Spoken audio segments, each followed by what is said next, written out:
September, and I can show you a sampling of the images collected by our different mission teams. To set the context, you're going to see a comet that's a small body with a coma around it, basically a fuzzy blob. Now remember, space is big. Nothing is ever really as close as you like, and all of these observations are very, very difficult. It's a little bit as if our NASA spacecraft were at a baseball game, watching the game from different places in the stadium. Everybody's got a camera, and they're trying to get a picture of the ball, and nobody has a perfect view, and everybody has a different camera. NASA finally released the full set of images they've collected of 3I Atlas over the past couple of months. And the moment they appeared on screen, the reaction across the community was the same. This is it? After billions of dollars in spacecraft, sensors, and specialized orbiters repurposed for this exact moment, NASA's livestream unveiled what they called their best image, a dim, grainy smudge barely rising above background noise. HiRISE, a camera capable of photographing individual boulders on Mars, delivered a frame that looked more like a street lamp in fog than the closest look at an interstellar visitor humanity has ever seen. To their credit, most of NASA's gear wasn't built for this. Mars orbiters study Mars, solar probes study the Sun, deep sky telescopes chase galaxies, not fast-moving intruders cutting across the inner solar system. But even with that caveat, the contrast was impossible to ignore. JWST showed pixels, Hubble showed blur, Lucy showed a faint smear, Punch showed a tail pointing one way, while other instruments showed it pointing the opposite direction. Every single spacecraft, each costing more than entire observatories here on Earth, produced visuals that seemed to tell a different story. None of them clear, none of them complete. And that's why what happened next felt so strange.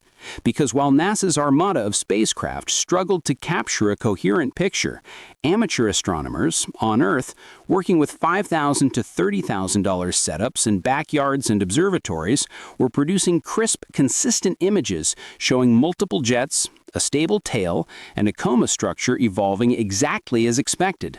Their photos lined up across days, across continents, across equipment, while NASA's didn't.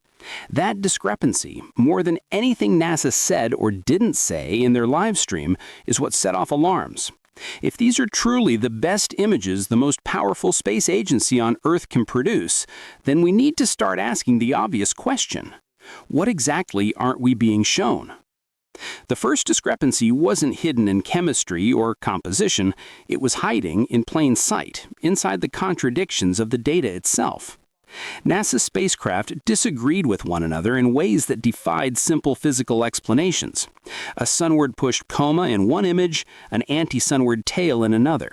A crisp signature from 3I Atlas next to a barely recognizable Mars in the punch sequence.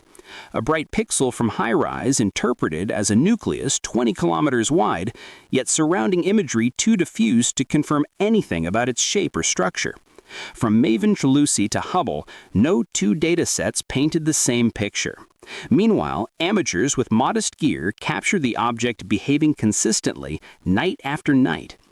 If 3I Atlas was truly ordinary, why did the official data look so disordered?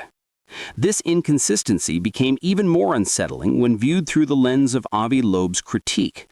Loeb pointed out that NASA's livestream avoided discussing the object's fundamental anomalies by treating them as routine, acknowledging them softly, then quickly steering away.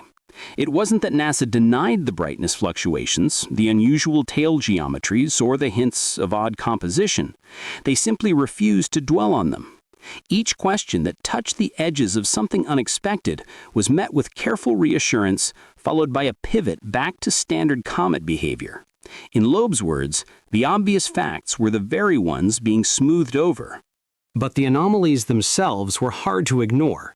Chemical hints, however briefly mentioned, suggested a body with characteristics unlike typical comets in our solar neighborhood. Elevated CO2 levels, an unusual nickel-to-iron ratio, dust grains polarizing light in ways that seemed foreign to the comets cataloged locally. These are not trivial findings. They are fingerprints of an origin shaped under different conditions, possibly in a star system older than the Sun. NASA acknowledged this possibility, then promptly stepped around its implications. If 3I Atlas was forged in an environment billions of years older than ours, shouldn't that have been central to the conversation? And yet, at the most critical moments, NASA's visual evidence was the thinnest part of their presentation. The instruments best suited to reveal detail delivered the least clarity. JWST's deep sky imaging power produced barely distinguishable pixels. Hubble's image showed grain but no structure. HiRISE, expected to deliver the definitive view, offered little more than a glowing smear overlaid with a best guess scale bar. Missions working from tens of millions of miles away somehow produced less insight than amateur astrophotographers observing from Earth's surface. It wasn't just disappointing, it was logically puzzling. This absence grew sharper when contrasted with what NASA did emphasize: normalcy, stability, routine comet behavior. 3I Atlas is just a comet, they repeated, as if repetition itself could override the data's inconsistencies. Rather than explore what the anomalies might reveal, the live stream seemed designed to keep the discussion within well-worn boundaries. No raw data, no full-resolution stacks, no early imagery. Everything was still being processed, not yet calibrated, or too preliminary to release. But raw data, even messy data, is how science breathes. When an interstellar visitor passes through the solar system, withholding data in the name of caution feels less like responsibility and more like avoidance. The plasma environment added another layer to the silence. Ultraviolet images from MAVEN showed a bright coma and an extensive hydrogen envelope, classic indicators of a charged, highly active plasma region interacting with the solar wind. Yet the word plasma barely appeared in NASA's official commentary. For amateurs tracking 3I Atlas night after night, the plasma behavior was central. Jets flickering, tail filaments responding to the solar wind, structures shifting as the object rotated. But NASA's stream skirted past plasma physics entirely, despite it being fundamental to understanding comet dynamics, especially in interstellar objects. The silence here wasn't an oversight, it was a choice. And so a pattern began to form, not a pattern of conspiracy, but a pattern of avoidance. The anomalies were visible. The inconsistencies were clear. The public-facing narrative, however, remained tightly controlled. NASA framed the mission as routine science, yet the object they described behaved anything but routinely. They presented the least revealing images from the most capable instruments. They acknowledged unusual features only to minimize them. They avoided plasma despite its relevance. They spoke carefully, cautiously, as though more data existed just outside the borders of what they were willing to show. Meanwhile, amateurs provided what NASA did not: continuity. Their images matched each other. Their observations matched expectations. Their timelines aligned. Their findings expanded on one another instead of contradicting them. In an unexpected inversion of roles, the grassroots community documented the object's behavior with greater clarity than the premier space agency on Earth.